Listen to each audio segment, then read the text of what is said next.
योग दर्शन में सूत्र संख्या आज 49वां सूत्र चलेगा।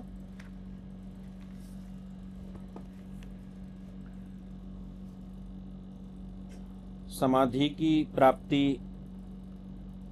होते होते एक ऐसी बुद्धि प्राप्त हुई है जिसको ऋतंभरा के नाम से कहा। ऋतंभरा तत्र प्रज्ञा, उस प्रज्ञा का एक नाम दिया कि वो ऋतंभरा है, और उसकी विशेषता बताई कि वो जो भी कुछ ग्रहण करेगी वो सत्य ग्रहण करेगी। अभी इस बुद्धि की तीक्ष्णता और क्या क्या होगी वो अगले सूत्र के माध्यम से बताएंगे। तो अवतरणिका में इन्होंने दिया सा पुनः। सा पुनः मतलब वह जो प्रज्ञा है वो और कैसी है, ऋतंभरा भी बता दिया, और निर्विचार वैशारद्य अध्यात्म प्रसाद।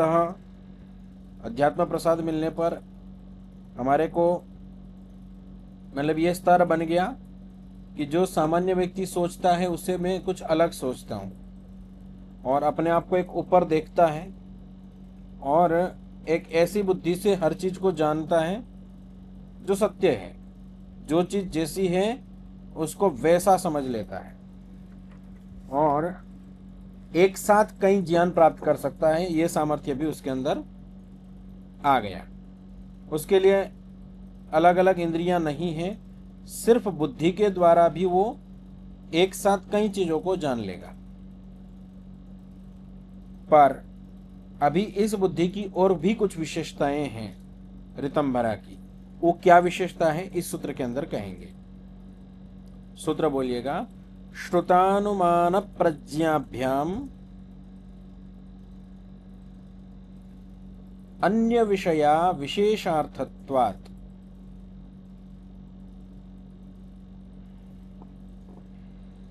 हम कोई भी ज्ञान प्राप्त करते हैं तो वो ज्ञान प्राप्त करने में दो चीज बहुत बड़ी सहायक होती है। एक होता है श्रुत शब्द प्रमाण और अनुमान प्रमाण। इन दो चीजों से हम सबसे अधिक चीजें जानते हैं। प्रत्यक्ष तो कितना होता है, जितना इंद्रियों के सामने उतना ही प्रत्यक्ष है, बाकी सब कुछ अनुमान और प्रत्यक्ष है। आपका अपना नाम भी आपके लिए शब्द प्रमाण के आधार पर आप प्रयोग करते हैं, वो भी आपका अपना प्रत्यक्ष नहीं है। अर्थात हमारा जितना भी व्यवहार अधिकतम, अधिकतर नहीं अधिकतम होता है वो अनुमान और शब्द प्रमाण के आधार पर होता है। प्रत्यक्ष तो थोड़ा सा होता है, और उसी में हमारे को कोई ज्ञान ऐसा हो जाए जो आप नहीं जानते तो आप क्या बोलते हैं, अरे ये चीज तो मुझे पता ही नहीं थी, ये तो आज पता चली। शास्त्र ने अभी हमारे को बहुत सारी बातें बताई, और शास्त्र के माध्यम से हमें बहुत नई नई बातें पता चली। हमें लगा अरे नई बात है, तो भी बता रहे कि ये पूरा ज्ञान नहीं है। आप स्तर देखना कि ये पूरा ज्ञान नहीं है। आपको शास्त्र ने बताया तो ये पूरा ज्ञान नहीं। आपने अनुमान से जाना तो भी ये पूरा ज्ञान नहीं। अभी आपको ये बात कम समझ में आएगी, इसको उदाहरण देता हूं, उदाहरण से आपको बहुत अच्छे से स्पष्ट हो जाएगी। मेरे पास एक नई कोई मिठाई रखी हुई है, और इस मिठाई के बारे में मैं आपको बता रहा हूं, ये मिठाई ऐसी है, ऐसे बनी है, इसका स्वाद ये है, ऐसा है वैसा है। तो आप शब्द प्रमाण से उसको जान रहे हैं, और आप अनुमान कर रहे हैं कि ऐसी मिठाई एक वो भी होती है, उसी के जैसी ये होगी, अनुमान भी कर रहे हैं, और उसका ज्ञान आपको हो रहा है। ठीक है, अभी क्या ये पूरा ज्ञान है?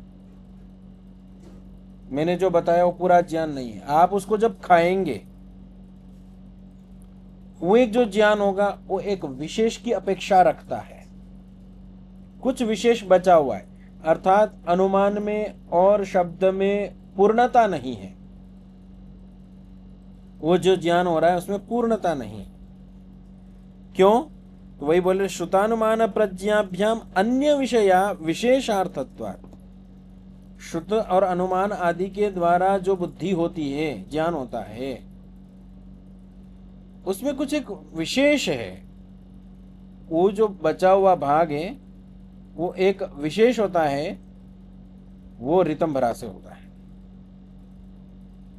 कैसे, थोड़ा सा और भाष्यकार खोलेंगे, अधिक स्पष्ट होगा। श्रुतम आगम विज्ञानम तत्सामान्य विषयम, जो शब्द प्रमाण का और आगम प्रमाण का जो ज्ञान होता है वो सामान्य है। अब यहां पर सामान्य का मतलब ये नहीं है कि ये तो ज्ञान सामान्य है, ये जिस प्रसंग में कहा जा रहा है उस प्रसंग में सामान्य है। अभी हम शास्त्र पढ़ रहे तो सामान्य है, ऐसा नहीं है। जिस योग्यता के आधार पर इसका मापन किया जा रहा है, अभी हम समाधि की अवस्था को प्राप्त कर चुके हैं और उस समाधि अवस्था को प्राप्त करने के बाद हम सोच रहे हैं, आगे बढ़ रहे हैं। उस आगे बढ़ती हुई स्थिति के अंदर कहा जा रहा है कि श्रुत और अनुमान जो है बिल्कुल सामान्य है। इसी प्रकार अगली पंक्ति लगाना, नहीं आगमेन शक्यो विशेषो अभिधातुम, बोले आगम के द्वारा कुछ विशेष पता नहीं चलता है। आगम मतलब शब्द प्रमाण। अब कोई ऐसी बात घटा ले कि शास्त्रों के पढ़ने से क्या है, शास्त्र के पढ़ने से तो कुछ विशेष पता चलना नहीं है, तो शास्त्र क्यों पढ़ने, यहां पर वो तात्पर्य नहीं है। वक्ता का अभिप्राय प्रसंग के अनुसार खोजना होता है। वक्ता किस प्रसंग में किस बात को बोल रहा है उससे वो बात होती है। आजकल जो शास्त्रों के खंडन होते हैं, आजकल के समय में जो शास्त्रों के खंडन होते हैं वो कैसे होते हैं, कहीं की कोई पंक्ति एक ले ली जाती है और कहा जाता है कि देखो यहां बोला बोला तो है, बोले देखो कैसे बोला हुआ है, और फिर शास्त्र को बदनाम किया जाता है और उसका खंडन उस ढंग से किया जाता है, उसका प्रसंग नहीं देखा जाता। ठीक है, अब जैसे मनुस्मृति का आजकल बहुत खंडन होता है, मनुस्मृति को लेकर के बहुत ही ज्यादा उसको जलाया जाता है, उसको निंदा की जाती है। किस आधार को लेकर के, शूद्र की परिभाषा को लेकर के। शूद्र की परिभाषा क्या दी, जो सेवक है, जो सेवा करता है, एक दो पंक्ति उठा ली और एक दो पंक्ति उठा करके पूरे शास्त्र का बदनाम कर दिया।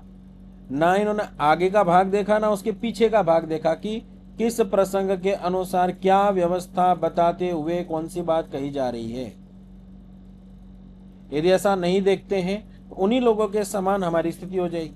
अब यहां पर जो पंक्ति बोली, नहीं आगमेन शक्यो विशेषो विधातुम, बोले शब्द प्रमाण के द्वारा कुछ विशेष पता नहीं चलता है। तो ये इस प्रसंग में कहा जा रहा है कि जब समाधिस्थ अवस्था में है और ऋतंभरा बुद्धि मिल गई है, तो उसमें बोले आगम के द्वारा कुछ विशेष नहीं है। कस्मात, बोले क्यों, नहीं विशेषण कृत संकेतः शब्द इति, बोले शब्द से कितना भी कर लो, शब्द से कितनी भी बात बता लो, लेकिन जो विशेष का संकेत है वो शब्द से नहीं निकल सकता। मैंने एक उदाहरण दिया आपको अभी मिठाई का, किस मिठाई के बारे में मैं कितना भी बोलता रहूं, लेकिन जो इसका विशेष अर्थ है वो शब्द से नहीं आ सकता। तथा अनुमानम, बोले उसी प्रकार अनुमान का है, सामान्य विषय में वह अनुमान भी बोले वैसा ही है, सामान्य विषय है, उसमें भी एकदम सीधा सीधा विशेष का पता नहीं चलता। कैसे, एक उदाहरण लीजिए, पर्वतो वह्निमान, एक वाक्य है, क्या है, पर्वतो वह्निमान, जो पहाड़ है वो आग वाला है। कैसा है, पहाड़ आग वाला है। कैसे पता चला, बोले धुआं उठ रहा है, पहाड़ के पीछे धुआं दिख रहा है, तो जहां जहां धुआं है वहां वहां अग्नि है, तो आपने धुएं को देख करके अग्नि का अनुमान लगा लिया। अग्नि देखी नहीं आपने, वो तो अनुमान लगाया है। पर अभी जो विशेष अर्थ की अर्थ प्रतिपत्ति होनी है वो नहीं हुई। अभी आप अनुमान से ज्ञान अवश्य हो गया है, लेकिन अभी भी विशेष की आवश्यकता है। तो ये जो विशेष है वो अनुमान से भी नहीं मिल सकता और न ही शब्द से मिल सकता। उदाहरण इन्होंने दूसरा दिया, यत्र प्राप्ति तत्र गति ही, जहां पर भी कोई वस्तु कहीं से दूसरे स्थान पर जाती है तो उससे क्या अनुमान लगाते हैं हम कि गति हुई है। यत्र न प्राप्ति तत्र न गतिरिति युक्तम, कहीं से कोई चीज नहीं गई तो हमें समझ लेते हैं कि यहां गति नहीं हुई है। द्रष्टव्यम भाष्यम, एक साथों पीछे इन्होंने बात कही थी, इसी को यहां पर बोला है, इसलिए बोला पिछले वाले भाष्य में भी देख सकते। तो बोले अनुमानेन च सामान्येन उपसंहारः, अनुमान के द्वारा भी सामान्य ही चीज कही जाती है, कोई विशेष चीज नहीं कही जा रही। तस्मात् श्रुतानुमान विषयो न विशेषः कश्चिद अस्ति, श्रुत और अनुमान में कोई विशेष चीज पता नहीं चल रही है, ये एक सार निकल के आया। तो इसका मतलब क्या हुआ, रितम भरा जो बुद्धि है वो शब्द प्रमाण और आगम प्रमाण से ऊंची है। कैसे, तो बोले जब आप प्रत्यक्ष ईश्वर को जब जान रहे हैं, एकाग्र अवस्था में आप प्राप्त हो चुके हो, निरुद्ध अवस्था भी आपकी लगभग चल रही है और उस समय में आपकी रितम भरा बुद्धि हुई है, तो बोले वहां कोई अनुमान हो या कोई शब्द काम नहीं करेगा, वहां सीधे सीधे विशेष की अर्थ प्रतिपत्ति होगी, मतलब सीधा ज्ञान होगा।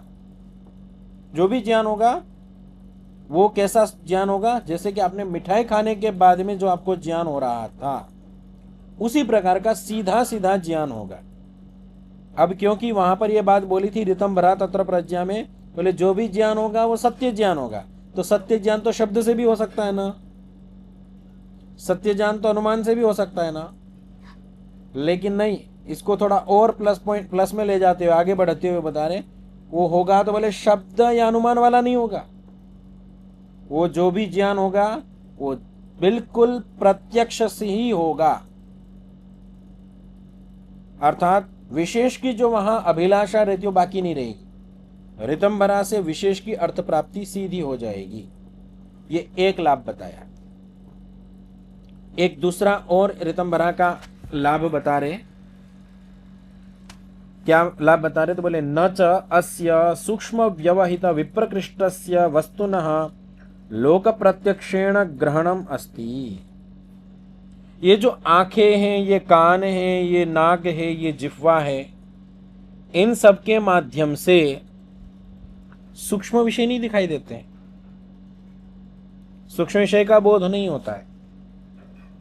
न च अस्य सूक्ष्म व्यवहित विप्रकृष्टस्य, क्यों, बोले कोई ने कोई किसी न किसी चीज से बाधित है, सूक्ष्म हमारी इंद्रियां उतनी सामर्थ्यवान नहीं है, या कोई ने कोई चीज ऐसी जो दीवार के पीछे रखी हुई है, अर्थात आवरित वस्तु का हम ज्ञान नहीं कर पाते, वो सामर्थ्य नहीं है। हमारी जो स्थूल इंद्रियां हैं इनमें ये सामर्थ्य नहीं है। इसी प्रकार सूक्ष्म वस्तुओं को देखने में, एक तो बोला व्यवहित विप्रकृष्टस्य, व्यवहित हो गया जो व्यवधान वाली है, जैसे दीवार के पीछे की वस्तुएं हैं उसको हम नहीं जान सकते हैं, और विप्रकृष्ट मतलब जो बहुत दूर है, अत्यधिक दूर है, उसको भी हम नहीं जान सकते। और जो सूक्ष्म है, तीनों चीज बता दी, सूक्ष्म व्यवहित और विप्रकृष्ट, इन तीनों को हम जानने में समर्थ नहीं होते। जो अति दूर है, जो व्यवधान वाली है और जो अति सूक्ष्म है, इनको हम नहीं जान पाते। लोक प्रत्यक्षेण ग्रहणम न अस्ति, लोक प्रत्यक्ष में इसका ग्रहण नहीं हो पाता है। न च अस्य विशेषस्य अप्रमाणकस्य अभावो अस्ति थी, लेकिन ऐसा भी नहीं है कि ये है नहीं, ऐसा भी तो नहीं है कि ये है नहीं। कैसे, बोले समाधि प्रज्ञा निर्ग्राह्य एव सविशेषो भवति, समाधि प्रज्ञा जो प्राप्त हो रही है रितंभरा, बोले इसमें ही इस विशेष का ज्ञान होता है। इससे यह पता चल जाता है कि यह वस्तु है। अब शब्द प्रमाण कह रहा है कि यह वस्तु है, वो शब्द प्रमाण से पता चल रहा है, लेकिन अभी विशेष की प्राप्ति नहीं हुई है। अनुमान से ज्ञान हो रहा है लेकिन अभी विशेष की प्राप्ति नहीं हुई। पर समाधि में जो प्रज्ञा प्राप्त होती है उसमें सारी वस्तुएं विशेषता की अब अपेक्षा नहीं रखती, सारी प्राप्त हो जाती। सूक्ष्म भी सारी वस्तु पंचभूत से लेकर परमाणु तक देखने की हमारी स्थिति आ गई।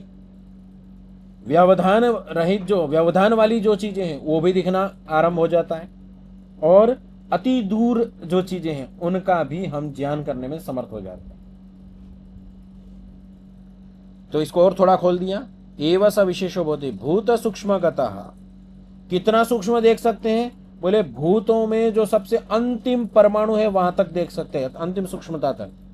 और बोले पुरुषगतः वा, खुद को भी देख सकते हैं। बोले हम इसी बुद्धि से हम खुद को भी देख सकते हैं, खुद को भी जान सकते हैं, और परमाणु तक को भी जान सकते हैं।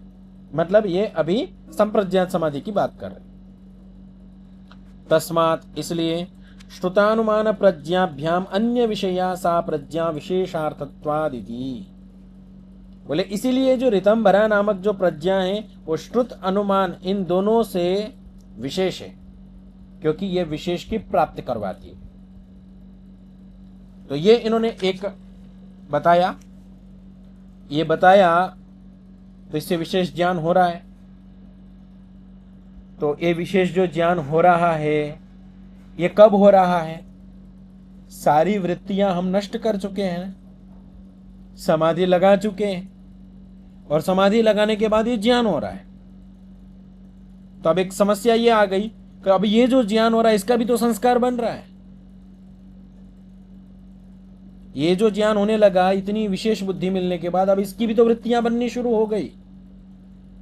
उसी शंका को अवतरणिका में रख रहे, समाधि प्रज्ञा प्रतिलंभे योगिनः प्रज्ञाकृतः संस्कारो नवो नवो जायते।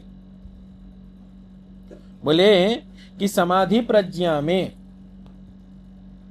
ये जो अभी हमारे को प्राप्त हुई, प्रतिलंब हुई है, इसमें योगी के द्वारा जो प्रज्ञा से प्राप्त किए जाने वाले जो भी संस्कार हैं वो तो नए नए उत्पन्न हो रहे हैं। अब वो संस्कार तो जो हम वृत्तियां छोड़ करके आए वो फिर वृत्तियां हम यहीं पे वापस शुरू कर रहे हैं। तो क्या लाभ हुआ? और वो संस्कार को उत्पन्न करते रहेंगे, तो फिर कैसे बात बनेगी? तो अब उसका समाधान देते हुए अगला सूत्र है, तज्जह संस्कारो अन्य संस्कार प्रतिबंधी। बोले वो जो ऋतंभरा से जो ज्ञान होता है, उस उत्पन्न होने वाले ज्ञान से जो संस्कार उत्पन्न होता है, वो संस्कार जो व्युत्थान दशा के संस्कार है उसको नष्ट करने वाला संस्कार उत्पन्न होता है। यहां एक विशेष संस्कार उत्पन्न हो रहा है, वो सामान्य संस्कार नहीं है, बता रहे। अब जो ऋतंभरा से उत्पन्न जो संस्कार है वो जो व्युत्थान दशा के उभरने वाले संस्कार होंगे उनको दबा देगा। इसको सरल उदाहरण से आप समझ सकते हैं कि आपको कोई विशेष ज्ञान है, जैसे मान के चलिए कि आपने शास्त्रों को पढ़ा, बचपन से आपको एक ऐसा परिवेश मिला कि जिसमें आपको क्या गलत है क्या सही है का बोध है। उदाहरण के लिए हम लेते शराब हम नहीं पिएंगे, हमें पता है क्यों नहीं पीना है, हम उसके लिए बहुत सारे कारण जानते हैं कि हमारा धर्म भ्रष्ट होगा, हमारी शरीर के लिए अत्यधिक हानिकारक होगा, हमारी बुद्धि भ्रष्ट हो जाएगी, धन आदि का अपव्यय होगा, ये सारी चीजें हम जानते हैं। उसके दुर्गुण जितने भी हो हम जानते हैं। अब उस शराब के बारे में कुछ अच्छा सोच रहे हैं आप।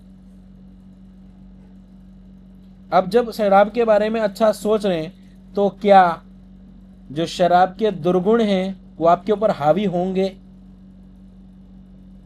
शराब के बारे में जब आप अच्छा सोच रहे होंगे कि शराब स्वास्थ्य के लिए लाभदायक है, ये भाग आपने लिया कि आयुर्वेद में कुछ स्थानों पर आसव वगैरह पीने के लिए कहा गया, और आसव आदि के माध्यम, आसव मतलब एक तरीके का शराब हो गया, बोले कि अब ये पीने से स्वास्थ्य में यहाँ लाभ हो सकता है, ये बात बोली। तो जब इस बात को सोच रहे तो क्या वो जो शराब के दुर्गुण आप जानते हैं वो शिथिल पड़ जाएंगे क्या?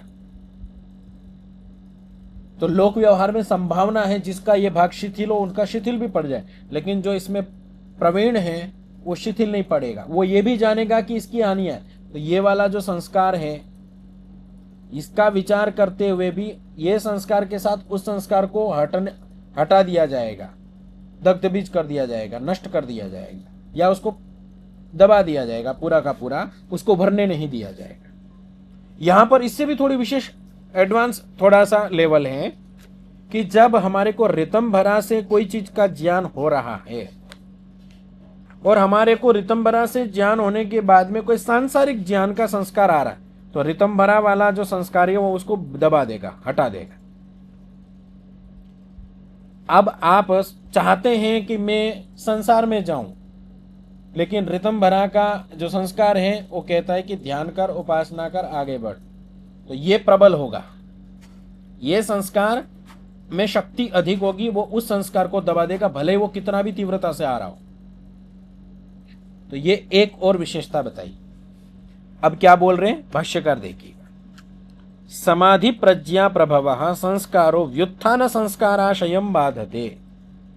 समाधि प्रज्ञा से उत्पन्न जो संस्कार है, समाधि से जो बुद्धि प्राप्त हुई उसका भी एक संस्कार जो बन रहा है, वो व्युत्थान संस्काराशयम बाधते। व्युत्थान दशा का मतलब सांसारिक, क्षिप्त, विक्षिप्त और मूढ़ अवस्था के जो संस्कार है, इसको बाधित कर देता है, रोक देता है। व्युत्थान संस्काराभिभवात् तत्प्रभवाः प्रत्यया न भवन्ति। उससे क्या होगा, बोले जो व्युत्थान दशा से उत्पन्न होने वाली जो स्थिति थी, उसका प्रभाव, उसका ज्ञान हमारे को प्रभावित नहीं करेगा। प्रत्यय निरोधे समाधिर उपतिष्ठते। और जब उसका रुकना हो जाएगा, अर्थात वो सांसारिक ज्ञान रुक जाएगा, तो हमारी जो समाधि है उसमें स्थिति बनी रहेगी, क्योंकि सांसारिक दशा हमारे को प्रभावित नहीं कर रही। ततः समाधिजा प्रज्ञा ततः प्रज्ञाकृता संस्काराः इति नवः नवः संस्काराशयः जायते। तो फिर क्या होगा, समाधि में जो प्रज्ञा उत्पन्न हुई, उस प्रज्ञा से फिर संस्कार उत्पन्न हुए, और उस संस्कार से फिर अन्य संस्कार, अन्य संस्कार से अन्य संस्कार, ऐसे नए नए संस्कार उत्पन्न होंगे। तो उससे क्या होगा, बोले ततश्च प्रज्ञा ततश्च संस्कार। उससे तो और अच्छी गति बनती चली जाएगी, और अधिक तीक्ष्णता होती चली जाएगी, और अधिक पकड़ बनती चली जाएगी। तो फिर एक शंका उठा रहे, कथम असौ संस्काराशयश्चित्तम साधिकारम न करिष्यति। तो बोले भाई फिर जब इतना अच्छा लेवल बन रहा है, तो फिर अब ये जो चित्त पर अपना अधिकार क्यों नहीं जमा लेता है। ये जो संस्कार है, इसको मतलब अब चित्त को पूरा अपने अधिकार में क्यों नहीं कर लेता है। अब क्या समस्या आ रही है, बोले न ते प्रज्ञाकृताः संस्काराः क्लेश क्षय हेतुत्वात् चित्तम अधिकार विशिष्टम कुर्वन्ति।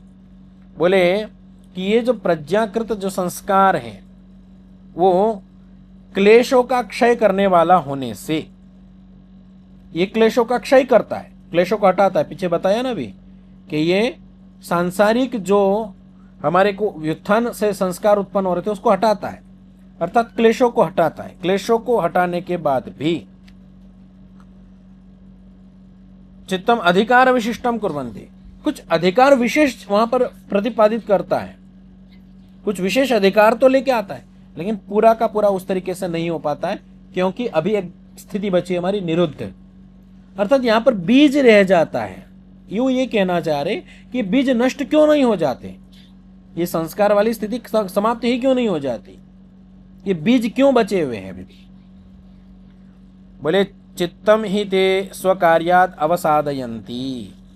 ये जो चित्त है, ये चित्त है वो अपने कार्य के कारण से ही उसको सुरक्षित रखती है। अर्थात एक मिनट इसको देख लेता हूं मैं।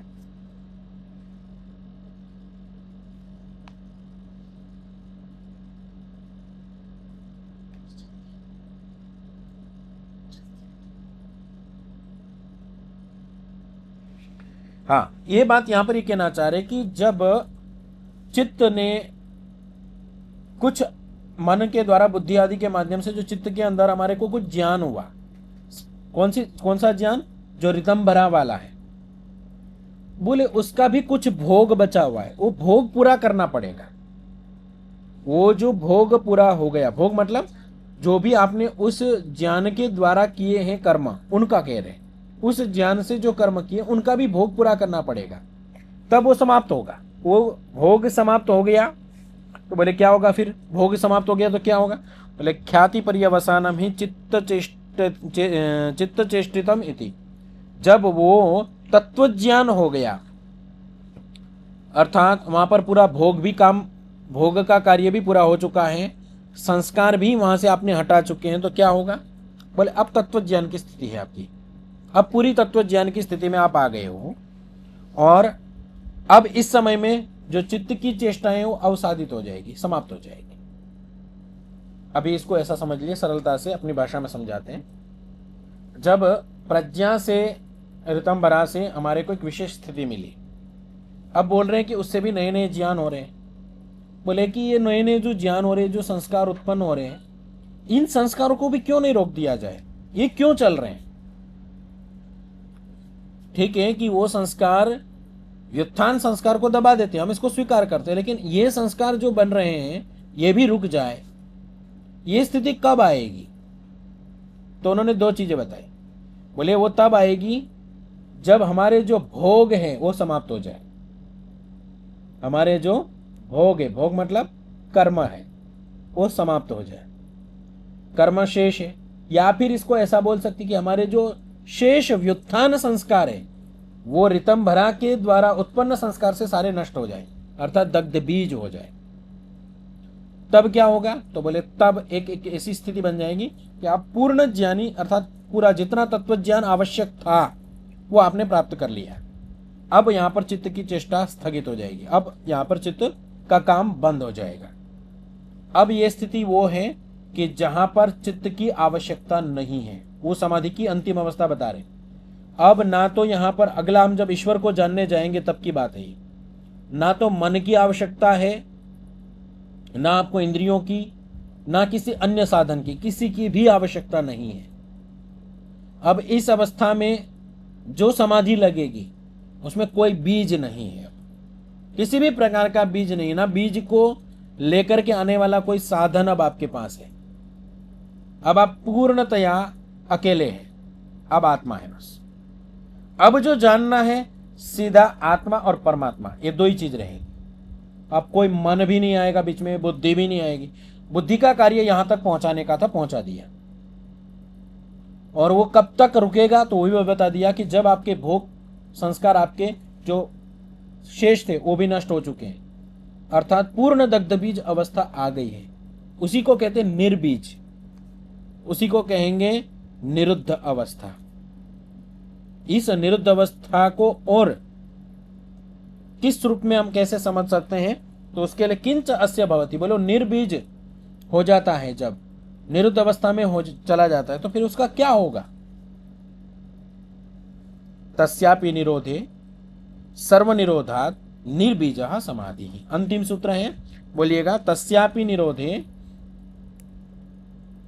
सर्वनिरोधात् निर्बीजः समाधि। उसका भी निरोध हो जाए, वो भी रुक जाए, सब कुछ रुक गया है। बोले सर्वनिरोधात् निर्बीजः, निर्बीज बिना बीज वाली समाधि, अर्थात अब जो किसी भी प्रकार की वृत्तियां थी अब वो कोई नहीं है यहाँ, ना अच्छी ना बुरी, कुछ नहीं, अब केवल आत्मा है। इस अवस्था में जो समाधि होगी निर्बीज नाम की समाधि कहलाएगी। अच्छा, समय हो गया है, ये हो नहीं पाएगा, कल करते हैं इसको, ठीक है। और ये हो जाएगा, इसके बाद में जो हमारी परीक्षा है इस प्रथम पाद की, जो कि समाधि पाद का के नाम से है, 51 सूत्र हैं। तो एक तो ये 51 सूत्र यदि याद कर सके तो सबसे अच्छी बात है, ठीक है, याद हो जाते हैं 51 सूत्र। कुल इसमें 195 के 190 के आसपास सूत्र है, कुल हो जाते हैं तो बहुत अच्छा है, याद हो जाए। मैंने तो कहा था शुरू में कि प्रतिदिन 1 या 2 सूत्र होते हैं और एक सूत्र करने में कठिनाई नहीं होती, लेकिन अब 51 सूत्र दिखेंगे इकट्ठे। तो उसको करने में दिक्कत होती है। रोज का एक सूत्र है, बस बैठ के कर लिया होता है, एक कभी एक ही होता है, एवरेज तो एक का ही आया है लगभग। तो सूत्र याद हो जाए एक तो प्रयास ये रहे। तो 4 दिन का अवकाश रख लेंगे। आज तारीख है 21 मंगल, तो सोमवार को परीक्षा रखेंगे। कल पाठ पूरा हो जाएगा तो सोमवार को सीधा परीक्षा रखेंगे। सोमवार तक हम योग दर्शन की कक्षा को स्थगित करेंगे। किसी को कोई प्रश्न होता है तो ग्रुप में या व्यक्तिगत भी आप पूछ सकते हैं। कोई चीज़ समझ में नहीं आई है, अधिक लिखने की अपेक्षा आपको ऐसा लगे लिखने में समय जाता था, आप ऑडियो के द्वारा भी पूछ सकते हैं। मैं प्राय ऑडियो से ही उत्तर देने का प्रयास करूंगा, उसमें समय बचता है लिखने आदि से। और आपको ये चीज़ें कि वृत्तियां कितनी हैं, कौन कौन सी वृत्तियां हैं, प्रमाण कितने हैं, स्थितियां कितनी बताई गई हैं, भूत कितने बताए गए हैं, इस प्रकार के प्रश्न आपको अधिक करने हैं। जो अभी इन विषयों में बहुत गहराई में नहीं समझते हैं, नहीं जानते, उनके लिए। और जब मौखिक परीक्षा लूँगा तो उसमें ये भी पूछेंगे आपको कि इस स्थिति को थोड़ा समझाइए, इस सूत्र को थोड़ा समझाइए, ठीक है। तो उस रूप में भी आप थोड़ा उसको देख लीजिए। और गणनात्मक जो होता है ना, सांख्यिक स्थिति बोलते हैं, सांख्य दर्शन के अनुसार ये चीजें इतनी हैं। इस विषय में पंचमहाभूत बोलते, तो पंचमहाभूत कौन कौन से हैं, कर्मेंद्रियां किन को बोलते हैं, ज्ञानेंद्रियां किन को बोलते हैं, ठीक है। मूल प्रकृति क्या है, प्रकृति जब बनती है तो उसका क्रम क्या है, वृत्तियां 5 प्रकार की बताई, तो 5 प्रकार की वृत्तियां ये हैं। उन वृत्तियों में क्लिष्ट कौन सी है, अक्लिष्ट कौन सी है, इस तरीके की जो चीजें हैं वो आपको करनी है। उसके लिए थोड़ा स्वाध्याय करना पड़ेगा, आधा पौना घंटा प्रतिदिन आप थोड़ा स्वाध्याय। इसी समय में कक्षा बंद रहेगी, तो कक्षा बंद समय में आप इसी समय में बैठ करके इसकी तैयारी कर लीजिए। इस समय में कोई सोए नहीं, ध्यान अवस्था में नहीं जाना है, जागृत अवस्था में रह करके ही आपको पढ़ना है, ठीक है। चलिए, ओम शांति शांति शांति। नमस्कार।